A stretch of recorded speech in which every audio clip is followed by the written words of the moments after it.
Kunte. Podcast. Kunte. Kunte. Kunte. Kunte. Kunte. Kunte. Kunte. Kunte. Kunte. Kunte. Kunte. Kunte. Kunte. Kunte. Kunte. Kunte. Au podcast. Kunte.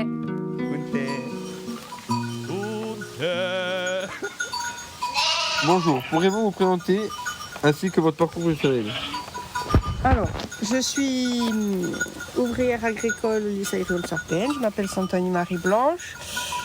Alors, j'ai commencé à travailler ici quand j'ai commencé à passer mon BPREA. Alors, pourquoi j'ai passé mon BPREA? Je suis issue d'une famille agriculteur et je me suis toujours jurée de jamais être agricultrice parce que du coup j'ai entendu je voyais toujours mon frère, mon père, mon grand-père streamer et je disais ça c'est pas un métier. Donc du coup j'ai fait des études, je suis allée jusqu'au bac. Après le bac, l'école ça me plaisait plus, donc du coup je suis retournée travailler. Donc j'ai fait les saisons comme tous les jeunes font des saisons. Une fois que j'ai fait ma saison, j'étais plus bien là où j'étais parce que c'était en grande surface. Du coup après j'ai travaillé au lycée Clémenceau en tant que surveillante. Et j'ai rencontré le père de ma fille qui lui avait déjà des animaux. Sa maman avait des brebis.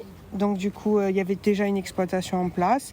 Et quand je me suis mis avec lui, il m'a dit ça te dirait de reprendre l'exploitation de ma mère. Alors je dis c'est pour toi parce que je voulais faire brebis viande, je voulais faire d'une race Suffolk. J'ai dit c'est pour toi, si tu veux, on prend l'exploitation. Donc du coup, j'ai arrêté l'école. J'ai eu ma fille et après j'ai fait garder ma fille pour pouvoir passer mon BPREA. Et quand j'ai passé mon BPREA, à la fin de mon BPREA, j'ai eu mon diplôme. La directrice du lycée m'a proposé le poste en tant que remplaçante parce qu'il y avait déjà une fromagère qui était en maladie. Et du coup, j'ai fait 3 années de remplacement et quand elle a arrêté, ils m'ont CDIsé et c'est pour ça que je suis là. Et donc là, je suis en parcours d'installation là pour mon exploitation perso. Je fais les deux, le temps que la mienne soit viable. Et après, je m'arrêterai et je ferai que la mienne, si Dieu veut.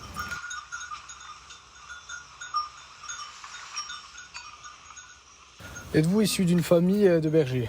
Oui, mon papa, il avait des vaches. Enfin, mon grand-père avait des vaches. C'est l'exploitation qui a repris mon père. Ouais, vache. Qui a pris mon père. Du coup, la viande, c'est très difficile pour trouver les veaux à vendre et tout. Et c'est du travail, du temps et pour rien gagner au final. Alors, et donc, voilà.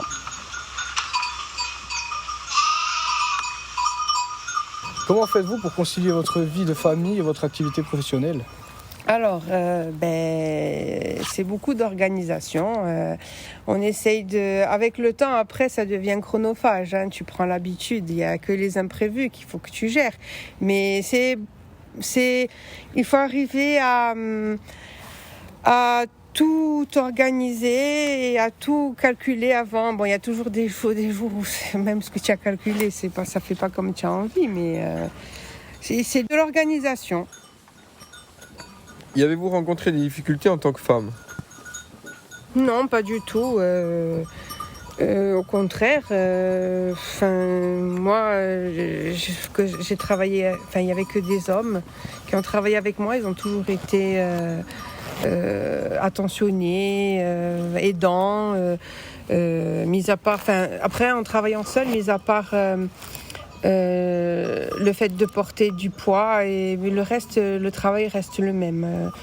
Oui, il nous manque la force, mais après le reste. Avez-vous déjà contribué au développement d'un projet similaire au vôtre? Oui, j'ai aidé beaucoup de jeunes qui sont venus sur l'exploitation pour me demander des conseils, que ça soit homme ou femme, c'est pareil. Après. Il n'y a pas de conseil plus précisément parce que c'est une femme. Oui, d'accord. L'approche est la même. Oui. L'approche c'est la même, que ce soit homme ou femme, les conseils ça reste les mêmes. D'accord. Et si vous pouvez vous décrire en 3 mots? Alors, les 3 mots, déterminée, ambitieuse et motivée. Allez, bien impeccable. On vous remercie pour cette interview. Merci beaucoup. Merci à vous les garçons.